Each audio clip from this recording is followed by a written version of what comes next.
Dobrý den. Dnes 4.4.2012 v Městském domě kultury slaví Mendelka 45 let. Pojďme se podívat do zákulisí. Máme tady první rozhovor. Teď budu mluvit s Míšou Makulovou. Vystupujete na akademii rádi? Moc rádi. Co se vám na akademii nejvíce líbí? Určitě náš valčík a naše karate. Vadí vám, že dnes vystupujete 3krát? Vůbec ne, naopak, spíš jsem ráda. Máme tady Markétu Fodorovou. Co říkáš na moderátora? Podle toho kterého? No přece Ondru. Ondra? No tak, Ondra to hodně napoví. Ale taky se s nimi zasmějeme, no. Kdo nám vymyslel kostýmy? Já už to vlastně nevím. Kostýmy? Paní učitelka. Jo, vlastně. No. Máš trému? Podle toho, před kým vystupuju. Máme tady další rozhovor. Jaké číslo mají vaše děti? Moje děti tančí mravenčí u kolébavku, takže jim říkáme mravenečci. To je fajné. Jak vás to napadlo? Napadlo to paní učitelku Gražinu. Daří se vašim žákům? Mým žákům se daří. Hezky zatančili a jsou docela hodní, takže myslím si, že se dneska ten den pěkně podařil. A jakou třídu učíte? Je to 2. B. Máme tady Verču a Lian. Takže, co se vám oběma líbí nejvíc na akademii? No, mně se nejvíc líbí Valčík a ti Piráti z Karibiku. A ty?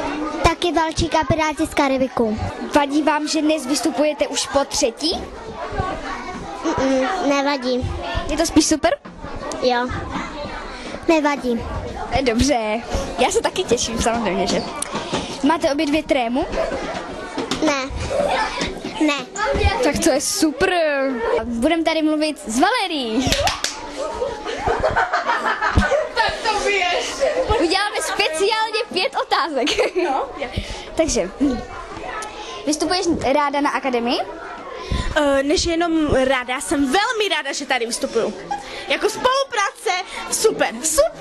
Jako. To je dobře, jako, to je úplně, jako, no. Co se ti nejvíc líbí na akademii? Náš tanec.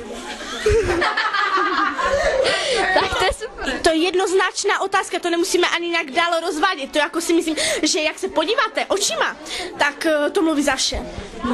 To bych se měla podívat. No. Co říkáte na moderátora Ondru?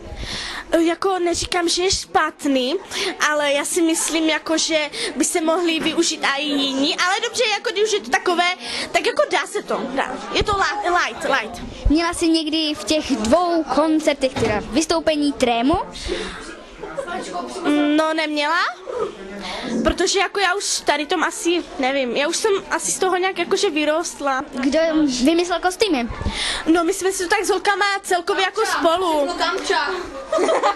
Ne, my jsme se spíš asi s tou Kamčou víc, já jsem měla spolupráci s Kamčou, což byla úplně super a tak dělali jsme to tak spolu všecko, no, vymýšleli. Holky měly nápady, že? Máme tady další rozhovor s Pirátem. Takže, co se ti nejvíc na akademii líbí? Líbí se mi, jak tady, no, jak vystupujeme, se mi líbí. A nevadí ti, že už vystupuješ po 3? No, nevadí. Dobře, že ti ta akademie baví. Baví. Hodně? A co říkáš na moderátora Ondru? Mně se líbí, on je takový srandovní. A chtěl bys tu vystupovat ještě? Jo. Máme tady další rozhovor s hostama. Takže našla jsi tu už nějaké kamarády? Jo, ano, našla jsem si. To je dobře. Rozumíš tak dobře trošku česky? Rozumím. To je dobře. Líbí se ti Karviná? Je to velmi krásné město, páči se mi tu. Děkujeme. Co se ti na akademii nejvíce líbí? Ty programy, ty tance a tak. Máte to super vymyslené. A jsi spokojená s tímhletím vystoupením? Áno, som spokojná, veľmi. A máš trému vždycky? Prvýkrát prvýkrát som mala, ale keď už som išla ten druhý a tretíkrát, tak už to bolo v pohode. Našla jsi tu nějaké kamarády? No, nenašla, ale sú to pekní chlapci a nenašla som si žiadnych. Rozumíš tak trošku česky? Trošku rozumiem, pozerávam aj filmy po česky, takže mala by som rozumieť. Líbí se ti Karviná? Je to tu super a no, páči sa mi. Co se ti nejvíc líbí na akademii? Najviac, neviem ti povedať, ale asi tie vystúpenia. A to je asi všetko. A jsi s tímhletím vším spokojená? Určite som spokojná, som rada, že nás pozvali a to je všetko asi. A máš vždycky trému? No určite mám trému, určite každý má trému. Vystupuješ ráda na akademii? Jo, baví mě to a je to dobrý. Co se ti nejvíc líbí na této akci? Takže na této akci se mi nejvíce líbí samozřejmě naše vystoupení v kimonech a nejlepší číslo skoro před nakonec prostě. A je to valčík, máme nejkrásnější šaty a kvádra, takže asi tak. A tancujete rádi valčík? No, jo. No, strašně rádi. V těch šatech je to strašně moc dobré. Strašně nám to tu tak plandá všude. Fakt super. Ale to na zadek. Ale je to na zadek. A máte rádi i karate? Ano, mám ráda karate. Takže karate zbožňujeme. Je to ten nejlepší sport, na který jsme přišli. Takže asi tak. Strašně ho máme rádi. Máme zase rozhovor, tentokrát s velkou Saxánou, která právě tady přijela na Koštěci, že?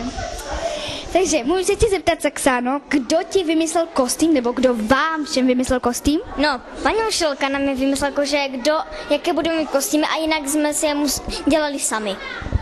Fakt? Jste fakt dobří, jo? Co říkáš na našeho moderátora Ondru? Ale jo, dobrý, sranda. Srandovní, jo? Jste rád, že je tato akademie? No určitě, jsem moc rád. A co říkáte na moderátora Ondru?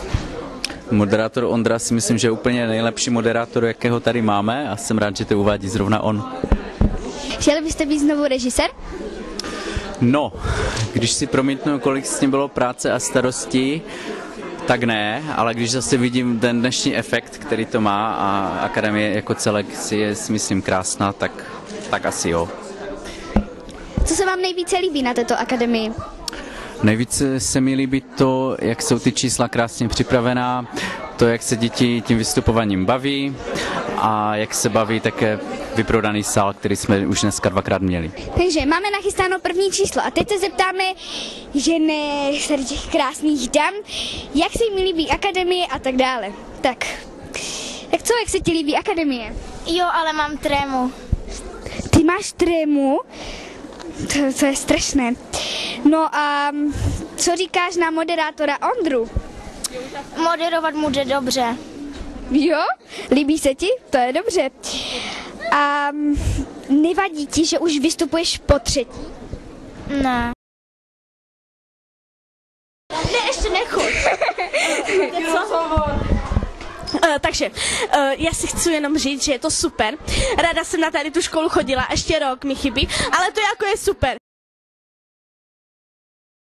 Takže jako jenom mi chci říct, ať si to tady užijete, abyste neměli žádnou trému, protože to není o nějaké trémě. To si hlavně máme užít a právě oslavit ty naši narozeniny, prostě 45 roku a prostě, chápete, Mendelka slaví.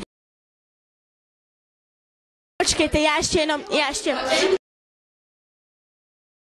Ne, počkejte, já jenom jednu věc. Poslední. Já jsem to zapomněla. Jo, je to priamy prenos. Můžeš to ukončit? A chci poblahopřát Mendelce k našim narozeninám 45. Pan Čoko, máme na vás otázky. Jak se vám líbí dnešní akademie? Je nádherná, jste úžasní a skvělí. Děkujeme a chcete k tomu ještě něco říct? Ano, že se mi to představení moc líbilo a byla bych ráda, kdyby se to ještě někdy zopakovalo. Děkujeme. Pojďte.